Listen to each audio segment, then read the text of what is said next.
Hey, good to see you guys. Chapter 17 and 18 of 1 Kings. Chapter 17 and 18. All right. First, let's start with a brief summary, and I mean very, very brief. When you think about chapter 16, you have a picture where, as we got to the end of that last week, you could see that the picture was, man, Israel is going downhill quickly. And I just summarizes it as Satan is reigning. It just seems that he's completely taken over through the northern kingdom. Every king just goes from bad to worse. And everything is just exactly the way Satan would like it to be. And you get this feeling that, man, there's just no hope for this nation, and God has completely withdrawn himself from the nation. And yet, when you come to 17:1, there's this sudden statement. Now Elijah the Tishbite of Tishbe in Gilead said to Ahab, as the Lord, the God of Israel, lives, before whom I stand, there shall neither be dew nor rain, these threes, except by my word. So suddenly, God burst on the scene. You notice a lot of times in any of the Old Testament writings, and especially in the Kings, it would introduce it in a different way. It would start by going, and now let me tell you about Elijah, and he began to prophesy in the year, da-da-da-da, and there's a little introduction, and this one just goes, pow! Elijah steps in and goes, Ahab, you're done. We're not doing this anymore, and we are going to change things. God has just said there's not going to be any dew or rain until he says so, until I say so, and that's it, and everything is changing. So you imagine 3.5 years without water. How about 3.5 years even in Tennessee without water? What would it look like? Whew. What a mess. Trees would be dying, lakes would all dry up. It would be quite something. Now John and Karen and I we're used to California, where we go 10 months without water, but but not 3.5 years. And so yeah, quite different. All right, so you're looking at that, and so when you look at chapter 17 through 22, you want to see this complete reversal in which God now steps in and begins to try to move these kings and these nations, this nation back to God. Now, as all of us know, he's not going to be successful in the sense of they're not going to repent or anything like that. But on the other hand, his presence is going to be known, and he's going to show the way. So that part is really interesting. All right, so we have that particular statement that sets everything up for the next 2 chapters, and then when we look at that, let's just take that, and here's our first question for tonight. When you just take those words in verse 1, and God says no dew or rain for these next number of years, how should Ahab and the people have heard those words? What should they have recognized by hearing those words? Yeah, Joshua. They should have remembered back to the days when they said the blessings and the curses on the 2 mountains. They said, this is what the Lord's going to do if you follow him. This is what the Lord's going to do if you do follow him. Yeah, that's exactly right. This is considered a curse from God. It's considered a very strong signal that God is no longer with you, that God is angry with you, and you are obviously doing something wrong, which, of course, if they didn't know they were doing something wrong, they were pretty dense. but he is letting them know that he is quite aware of this. In fact, when you go to Deuteronomy, God a number of times makes the point when they're out in the wilderness that when you were in Egypt, it was a whole different situation. When you were in Egypt, you had the Nile River, you could get the water, you could dig wells, you could do all these things. But when you go to the land of Canaan, it's a different situation. They're dependent upon rain in the proper time at the due season. And I'm the one who determines that. So do what I ask you to do. The rain will come at the right time. The rain will come so that you have good crops. Everything will be fine. If you do not serve me, if you turn to idols, then what's going to happen is I'm going to remove myself from you, and I will take the rain away, and you will starve, and there will be famine. And Israel, I don't know how you be that dense, but they are. They're just, well, let's see if that really happens. And we can't believe that'll happen. So that's the picture there. Good cross-reference on that, as we've just mentioned, Deuteronomy 11, verse 16 and 17, where God gives that warning. All right. Now, the next question, as far as introducing this, is how would Elijah's prophetic word here concerning no more rain, no more dew, all that, how is his prophetic word here, how would that affect Baal worship or a Baal worshiper? Do you know how that would affect them? In order to answer that, you have to know something about what Baal worship was all about and what kind of God Baal was. Anybody know? Storms or something? Yeah, he's the god of the weather, so to speak. He's the god of storms and rain. He's a fertility god, and he can provide this rain at the right time. In other words, he's a substitute for God. He stepped in and is a substitute for what God claims that he does. And therefore, when you look at this and you say, all right, God steps in the scene and he says, I'm taking away the rain and the dew for 3 years, then what's he doing to Baal worship? He's literally punching Baal in the mouth and saying, you're no God at all, and I'm going to prove it to the people because I'm going to withhold that, and then we'll see how your Baal worshiping works out for you. And in 3.5 years, of course, they're going to be starving, and that will be proof. That will be part of the proof that their Baal is no God at all. No God, just like he did with Egypt. The plagues, most of those plagues, were attacking the gods of Egypt right from the beginning, with the Nile being a god, turning it into blood, all of that. So that's the way God deals with these idols. So Baal, this fertility god, specializing in controlling the weather and to bringing rain to the crops. In other words, substitute for God. We tend to do that. We like a substitute for God because we want immediate gratification, and we think somehow that's going to work in the long term, and it never does. So that's the way God is going to handle that. All right, so a little introduction then to this chapter. I think one of the things that we learn from these two chapters is that Yahweh is never absent, even though it felt like when you're reading chapter 16 that where's God? He doesn't mention God. It just seemed like not much is said about God, except they violated what God said, and yet God doesn't seem to be doing anything about it. And then suddenly, chapter 17, okay, God's not absent, and even when everything seems lost. If you were an unbeliever, a believer living in Israel at this time, you would become despair. It would be despair to see the famine that's going on, and you're having to deal with that. That'd be tough. By the way, how many believers are in Israel at this time? 7,000. That's right. So that's a good percentage. Somebody divide about 11 million to 7,000, you see the percentage that are actually servants of God. I don't think that comes up with a real high percentage. Math major back there, you got it? Anyway, very small percentage out of 11 million people.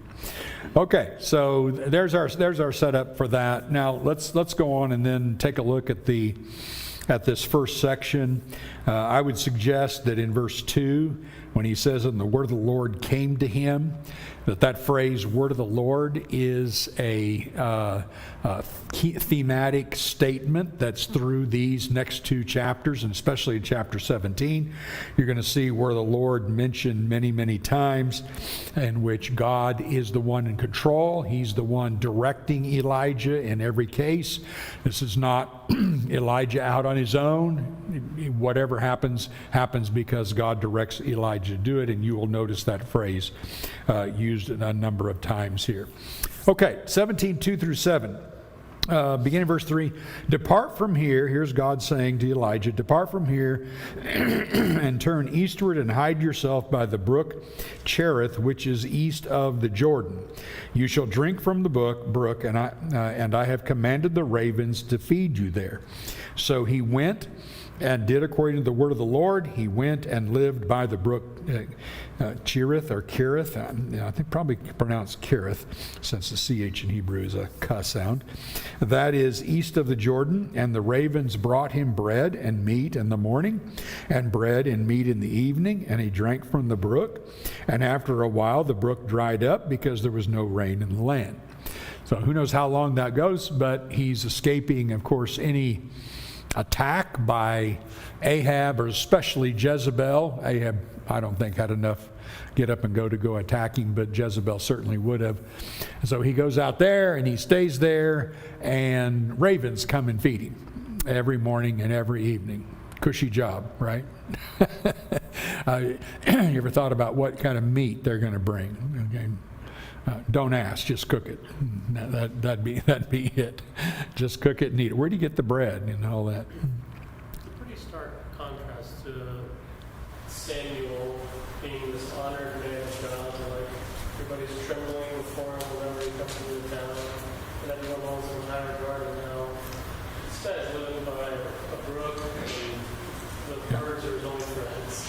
Yeah, and he's, I mean, talk about literally alone. So alone that even a little later here in, I think, chapter 18, he's going to mention that he's the only prophet. Now, he doesn't know that there's some others, but he seems to think he's the only one. And we see that when he flees, too, that he's the only one left. There isn't anybody else. So even those who are servants of God, and you say, well, there's 7,000 of them. Yeah, but 7,000 spread out through the whole land, and especially 7,000 who are going to mostly keep their mouth shut so they don't get killed. A prophet like Elijah that's called to be very public is not going to really recognize that. And so it's a lonely life, without a doubt. Maybe that went on for up to a year before that the brook all dried up and he was going to have to leave. So here's a message to Israel that goes beyond just the idea that he's being protected by living out here by himself from Jezebel. God and his prophet have just moved basically out of the land. So another sign that God has left you, God has cursed you, his prophet is absent. There's no more for Israel down through the years and centuries after this. When there's no word from the Lord, then the message is God has dumped you. God is fed up with you. That 400 years of silence from 400 BC to the time of Christ is another long period of time in which God is just absent. And he sends that message. Done. Last words of Malachi. Next time I talk to you, it'll be by Elijah the prophet, which would come through John the Baptist. So strong messages being given here then throughout the text. Okay, now the brook dries up. Ravens are still willing. Brook dries up. So now the Lord comes to him in verse 9. Arise, go to Zarephath, which belongs to Sidon, and dwell there. Behold, I've commanded a widow there to feed you. Where's Sidon? What country? What'd you say? Tyre is a city. Tyre and Sidon are in what country? Maybe you said so. No, that's down south. Tyre and Sidon are north. What'd you say, John? Syria. Yeah, this nation is Syria. All right, so is Syria a good companion to? No, not at all. Syria is into fighting Israel a lot. In fact, the story of Naaman the leper that's going to come later in 2 Kings 5 is going to start with the commander of Syria who comes down and does raids on Israel. So they're not the nice guys here. They're not the good guys, but God is choosing a widow woman out of this area in order to bring that out. All right, so verse 10, so he arose and went to Zarephath, and when he came to the gate of the city, behold, a widow was there gathering sticks, and he called to her and said, bring me a little water in a vessel that I may drink. And as she was going to bring it, he called to her and said, bring me a morsel of bread in your hand. And she said, as the Lord God lives, Lord, your God lives. Very important. I have nothing baked, only a handful of flour in a jar and a little oil in a jug. And now I'm gathering a couple sticks that I may go in and prepare it for myself and my son, that we may eat it and die. Hey, I don't know who you are, but we're all dying around here. So you can see this famine is affecting even up into Syria. And so verse 13, and Elijah said to her, do not fear. Okay, notice those words. Go and do as you have said, but first make me a little cake of it and bring it to me, and afterward make something for yourself and your son. For thus says the Lord, the God of Israel, the jar of flour shall not be spent, and the jug of oil shall not be empty until the day that the Lord sends rain upon the land. And she went and did as Elijah said, and she and her household ate for many days. The jar of flour was not spent, neither did the jug of oil become empty, according to the word of the Lord that he spoke by Elijah. All right, so I put a little comment up here that 7,000 servants of God in Israel, but they weren't blessed with ravens coming and giving them food. I just point that out because sometimes we don't think about them. They're having to go through suffering during this time, and obviously I'm sure God maybe helped provide for them or cared for them in some kind of way, but we're just not told. But bottom line is they don't get this benefit that Elijah does, because God's preserving Elijah to be able to preach to these people. Anyway, the lesson you're going to get from that, how do we live as servants of God? Well, it's a time of suffering sometimes. It's a time of difficulty, but we put our trust and confidence in God even during those times. And so I'm sure they went through some pretty difficult situations. So we trust in God, and we know that suffering is a test and a path then to glory. What observations do you have in this text, verse 8 through 16? I didn't mention everything, but what would be some of your observations there that stands out? Okay. Dire circumstances. Very dire. Yeah, you have a extremely serious famine. Exactly, Jared.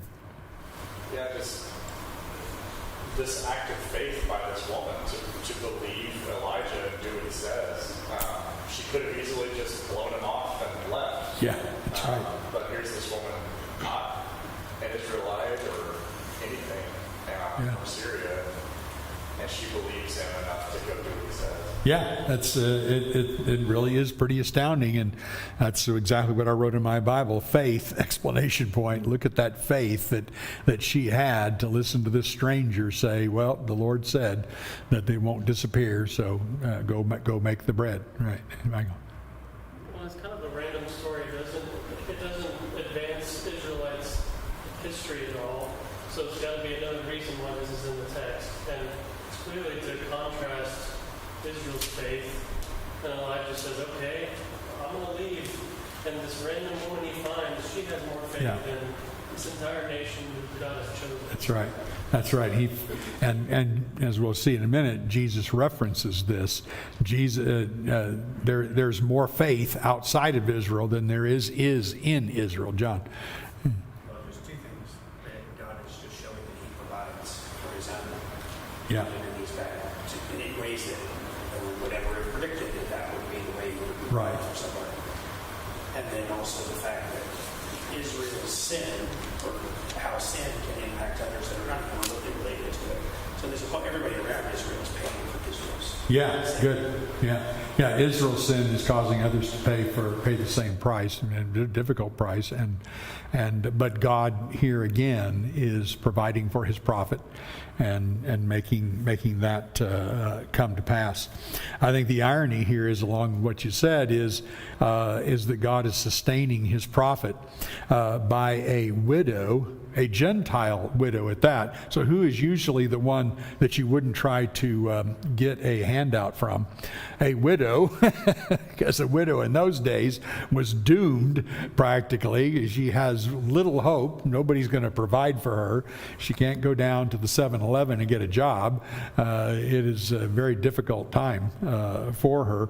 And then, of course, in Syria, when you look at Luke chapter 4, verse 25 and 26, when Jesus is up in the Nazareth area, and they are not believing in him, his words are really cool, because he says to them, 25, but in truth I tell you, there were many widows in Israel in the days of Elijah, when the heavens were shut up 3 years and 6 months, and a great famine came over all the land. And Elijah was sent to none of them, but only to Zarephath in the land of Sidon, to a woman who was a widow. And then there were many lepers in Israel at the time of the prophet Elisha, and none of them was cleansed, but only Naaman the Syrian. And when they heard these things, all the synagogue were filled with wrath. So, you got a problem with your heart when somebody just tells you some simple truth. Guess what? God took care of Gentiles over Jews in a time of Jewish rebellion. So what should you learn from that? And you all get mad at him for saying it. He's trying to get you to wake up. God has dumped you.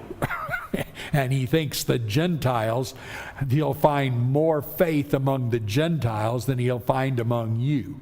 And that was a powerful statement that's given there. Okay? Question, comment? Yeah, Jake. It's just amazing how many times throughout the Bible that God is always working to save the world. And, Good point. And it's just amazing that the Jews didn't see that. Now, it's easy to beat up on them, but we can be in the same boat. Yeah. But God has always wanted the whole world to be saved. That's great point. Great point. That's right. And here at this particular time, we sometimes look at the Old Testament, God's only caring about the Jews and all this, but there's glimpses of this all the way through the Old Testament where God reaches out and cares about those outside of Israel. And of course, one of the things he told Israel, that one of the purposes of Israel was to be a light to the Gentiles, to be a light to the world. And they failed that purpose. And thus, Jesus coming, as Isaiah 49 says, and becomes the true Israel. He's actually named that in Isaiah 49. He becomes the true Israel through whom the world will now be blessed, because the nation failed to do what they were supposed to do. So very, very important principle there. Exactly. Danny. I think we have a hard time appreciating what this family was like and how hard it was and how rebellious the nation has to be to not take heed to this situation. Yeah, you're exactly right. And Exactly right. we think what we went through with COVID was just horrible. Yeah. Nothing. Yeah. Yeah, and I during that time, I mean, any of us who are alive now certainly could have died during that time or whatever, but even during that time, I would always remind myself of these incidents and say to myself, this is not anywhere near a bad trial compared to what has happened many times in Scripture. And we needed to, this is like a warm-up. You need to learn from it. But we mark time now before COVID and after COVID. Yeah. I mean, that's how we mark time. Yeah, And that's right. that's just a small little blip. It certainly is, a little blip. Always reminded of the famine when Joseph was in Egypt and what God brought, first with the years of plenty and then the years of famine. And I always thought that was interesting because Jacob would send the brothers down to get grain. And when he'd send them down, he'd send them with a pile of money. So you got to remember, Jacob wasn't poor. Jacob and his family, they were, as my grandmother used to say, rich as cream. But you can't eat your money. You can't eat your silver. You can't eat your gold. It doesn't matter how much you have in your bank. It won't make a bit of difference if there's no food. And food is the responsibility of God. So it's really important for us to remember that. I think people get very, very comfortable about, well, I've got plenty to live on because I got so much money in the bank. That didn't mean a thing. The smallest things can just go wrong. Like, where's Brian? I thought sure I saw him come in here. There he is, Brian. So take away Brian's job and everybody else who drives the truck and see how much food you get. Ain't happening. You know, there you go. So you can go out and you're going to dig up your Bermuda grass and start planting and wait about 3 or 4 months before you eat anything. So that's going to be tough. If it happens in winter, you're not planting much. So there you go. Anyway, very important principle that you get through here. So here's Elijah's assurance to her, and she takes his word for it. Thus says the Lord, the God of Israel. And so he is calling upon God and telling her that this is not going to disappear all the time that he's there. By the way, the faith that she had to have, it's not faith in a one-time thing. Every day she uses up everything she has. And by faith, waits till the next morning, and a little more flour and a little more oil is there, and they live for one day. That remind you of a prayer Jesus taught us to pray? Give us this day our yearly bread. Now, wait a minute. Give us this day our monthly, no. Give us this day our daily. Faith in God means we live today. And we count on the Lord to provide for us today. And we don't start having a panic attack because, oh my goodness, what will I do in a month or 6 months or a year or what? God said, pray this. Give us this day our daily bread. That's confidence. That's faith. That's trust that there is a God beyond the idols that we have all around us in our life and the desire to serve those idols in order to make sure that I'm going to have bread. It's an important principle. Lamentations 3:22. That's what this text reminded me of. This Lamentations 3:22. Hardest book in the Bible to find practically, between Jeremiah and Ezekiel. And it's about 2 pages in my Bible here. Lamentations, oh goodness, 3:22 and 23. Still can't get the page to turn. All right, and he says 20, not 30. Okay, Jeremiah says, but this I call to mind, verse 21, and therefore I have hope. The steadfast love of the Lord never ceases. His mercies never come to an end. They are new every morning. Great is your faithfulness. Of course, we sing a song that contains those words, and sometimes I don't think people realize where those words are. As the pinnacle point in Lamentations, it's the only point in Lamentations which gives us hope in the midst of devastation, judgment, and cursing from God because of the wickedness of the nation. So very, very strong text there. All right, when you read 17 through 24, here we have, after this, the son of the woman, the mistress of the house, became ill, and his illness was so severe that there was no breath left in him. And she said to Elijah, what have you against me, O man of God? You have come to me to bring my sin to remembrance and to cause the death of my son? And he said to her, give me your son. And he took him from her arms and carried him up into the upper chamber where he lodged and laid him on the bed. And he cried to the Lord, O Lord my God, have you brought calamity even upon the widow with whom I sojourned by killing her son? Then he stretched himself on the child 3 times and cried to the Lord, O Lord my God, let this child's life come into him again. And the Lord listened to the voice of Elijah, and the life of the child came back into him again, and he revived. And Elijah took the child, brought him down from the upper chamber into the house, and delivered him to his mother. And Elijah said, "See, your son lives." And the woman said to Elijah, "Now I know that you are a man of God, and the word of the Lord is in your mouth is truth." Okay, what is perplexing about that story? Elijah raising someone from the dead. Louder.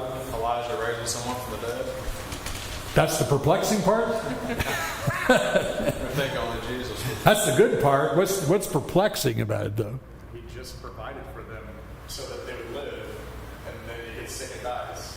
Yeah, so here is Elijah telling the woman, everything's going to be cool, let me live with you, you provide, there'll be food provided for you every day, and then that's going really fine, and then her son dies. And if you're the woman, you're going to do just what she did. She's going to go, "What did I do that you kill my son?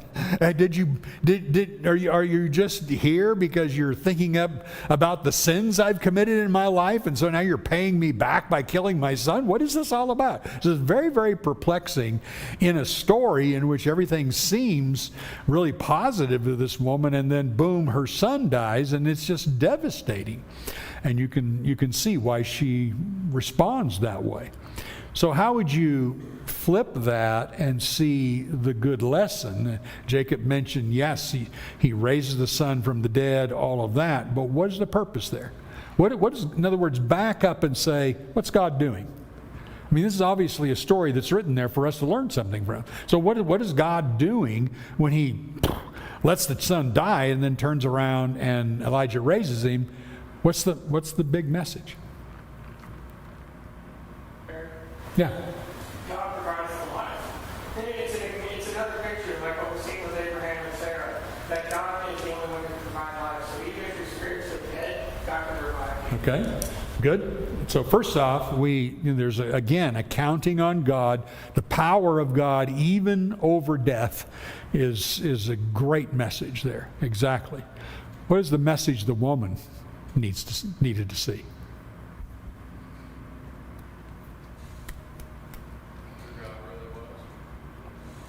Yeah.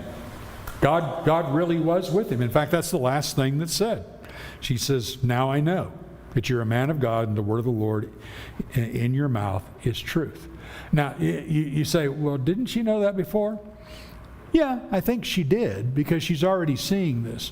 But this is absolute confirmation that you want to stick with God's side and not follow the Baals. By the way, this place where this woman lives is near, it's not actually in Sidon itself, but it's near Sidon, but it's very, very near the father of Jezebel. His name was Eth-Baal, remember? So this is Baal country everywhere.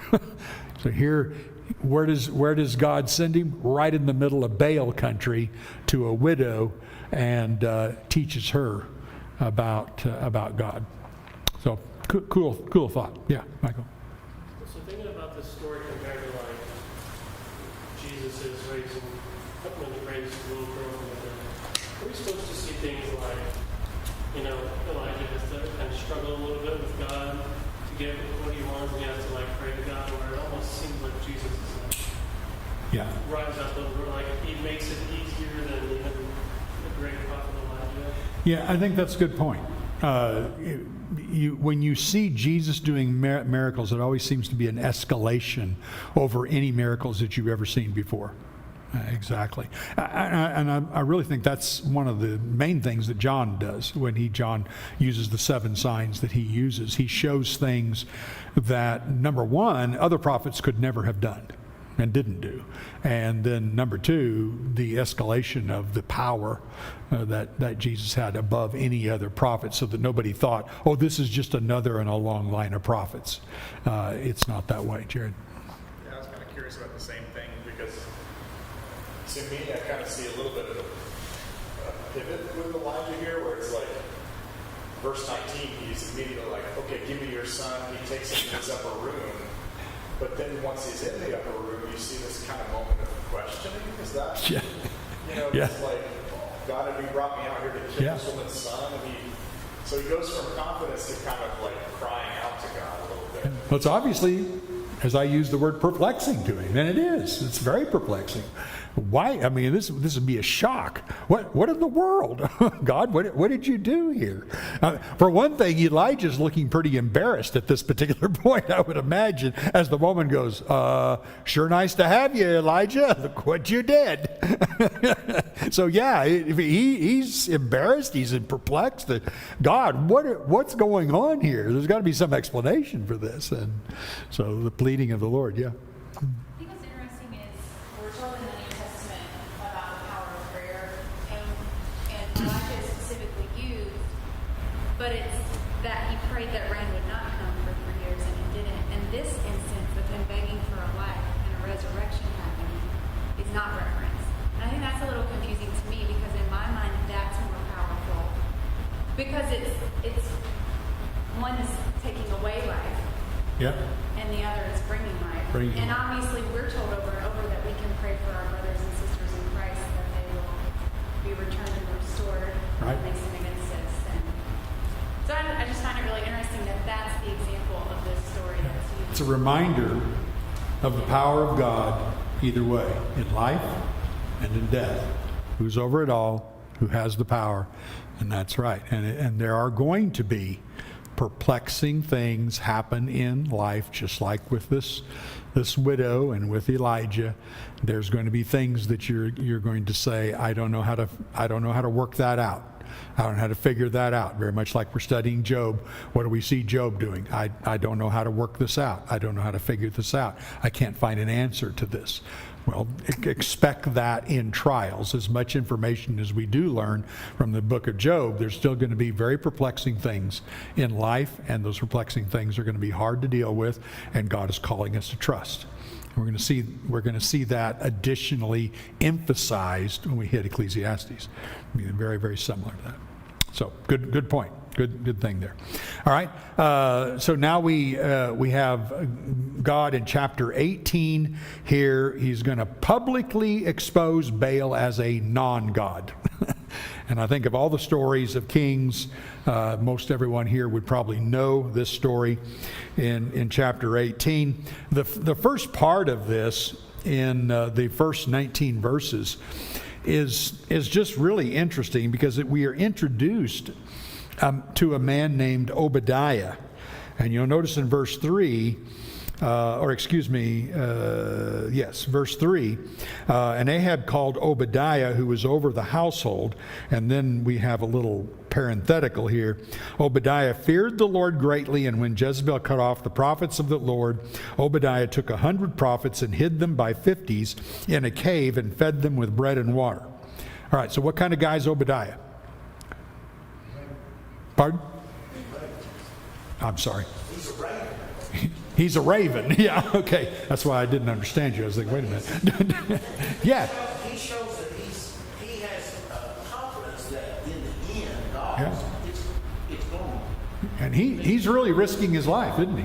I mean, he's right there in the court. He's the right-hand man to Ahab and Jezebel, and so she's wiping out all the prophets, and he grabs 100 of them, hides them in caves, and provides for them, and that's like trying to house Jews during Nazi Germany's extermination. You are placing your life in danger to do so, and yet he does it, and he puts his trust in God. So we see that with Obadiah, and then the rest of the story here, just to synthesize this a little bit. So Elijah or Ahab gets Obadiah and says, "You go that way, and I'll go this way."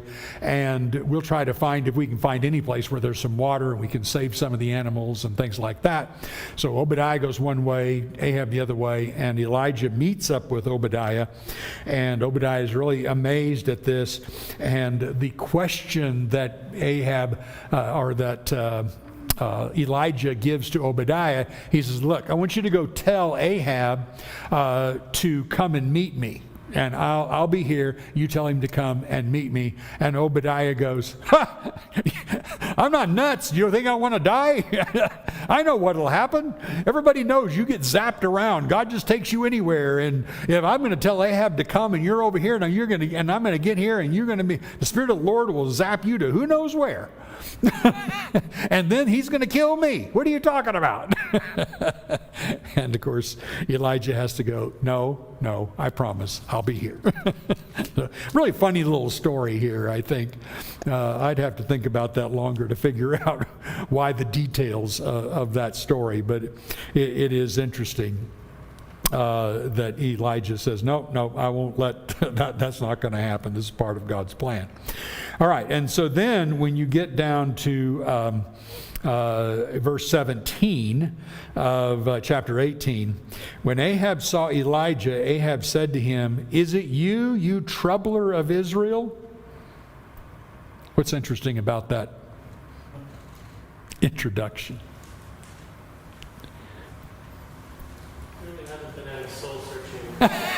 Yeah. Wait a minute. Who's the troubler? Who's the troubler here? Yeah, it's pretty funny that he's. I don't think you're getting it, Ahab. That's just perfect. And of course, Elijah's answer is verse 18.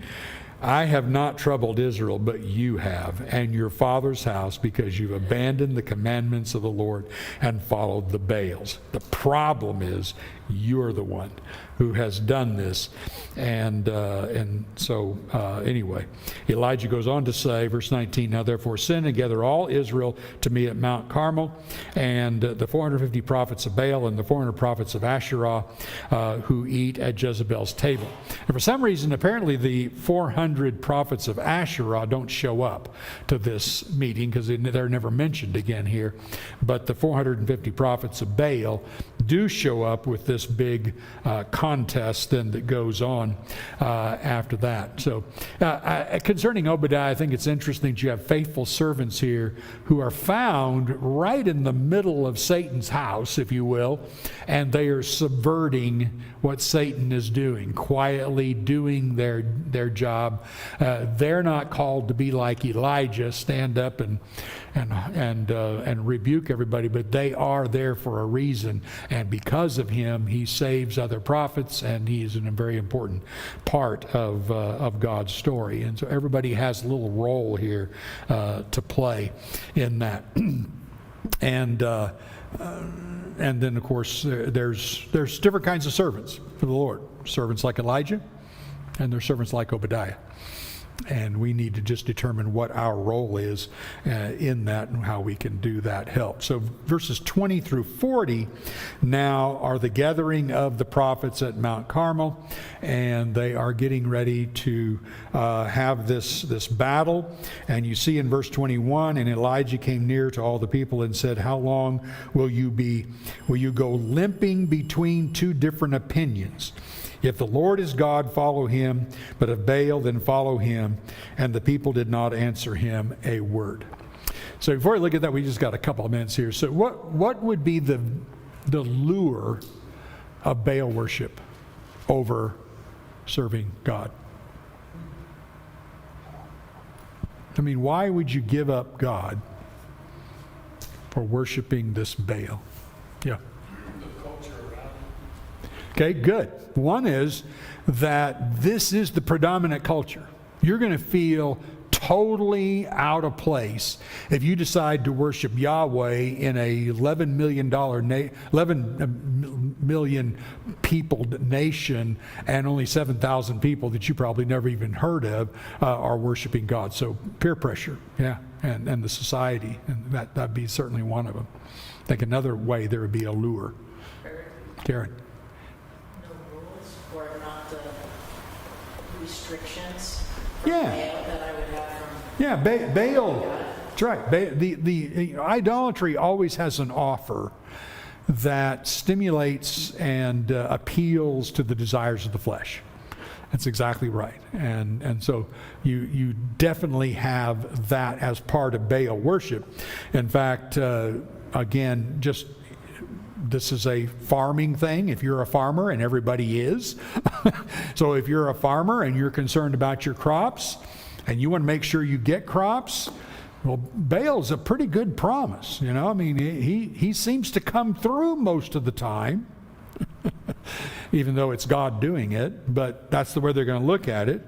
And then on top of it, it just so happens that Baal has a whole bunch of sexual rites here that go on in Baal worship. And so, you know, there's that side of it that is might be a little beneficial too. So there's always desires of the flesh.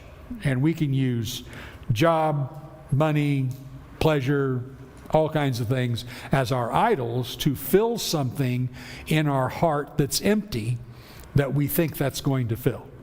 And of course it doesn't fill it. And we get disappointed. And that's why turning to God is the only way. All right, unfortunately we didn't get through. I thought we'd get through 18 too. But those are a lot of interesting things there in that text. David's going to pick that up next week because I will be gone. So you'll take that. So look at the rest of this. A lot of good lessons that come out of that particular story. All right, good.